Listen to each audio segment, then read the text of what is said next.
এবার কি সত্যিই ষড়যন্ত্র চলছে? তারেক রহমানের নতুন অভিযোগে রাজনৈতিক অঙ্গনে শোরগোল। এবার এমন একটি বিস্ফোরক মন্তব্য করলেন বিএনপির ভারপ্রাপ্ত চেয়ারম্যান তারেক রহমান, যা রাজনীতি বিশ্বকে একেবারে নাড়িয়ে দিল।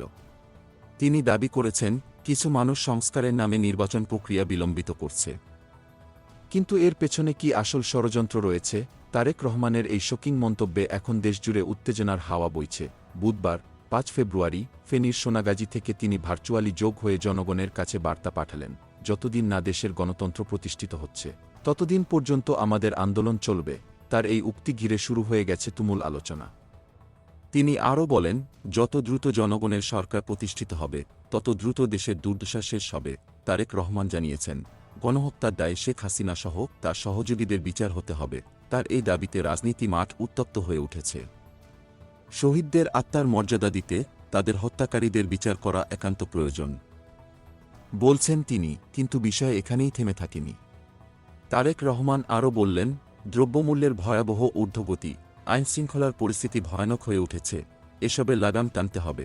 তার দাবি স্পষ্ট, জনগণের সরকার আসতে হবে, আর তাতে দেশ মুক্তি পাবে। তিনি যোগ করেন, শহীদদের আত্মার সম্মান রক্ষা করতে নতুন বাংলাদেশ গড়তে হবে। এছাড়া বিএনপির ৩১ দফা পরিকল্পনা সামনে রেখেই তারেক রহমান রাজনীতিতে পরিবর্তন আনতে চাচ্ছেন।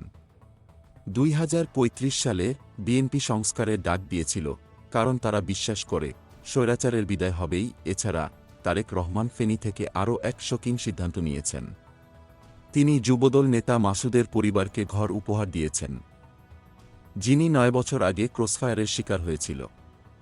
এই ঘটনা আরও একবার প্রমাণ করে দিয়েছে, তারেক রহমানের রাজনৈতিক মঞ্চে প্রবল প্রত্যাশা রয়েছে। এখন প্রশ্ন উঠেছে, দেশে আসলে কি পরিবর্তন আসছে, বা এসব সিদ্ধান্তের পর রাজনৈতিক পরিস্থিতি কোন দিকে মোড় নেবে? লাইক, কমেন্ট, শেয়ার ও সাবস্ক্রাইব করে পাশে থাকবেন। ধন্যবাদ।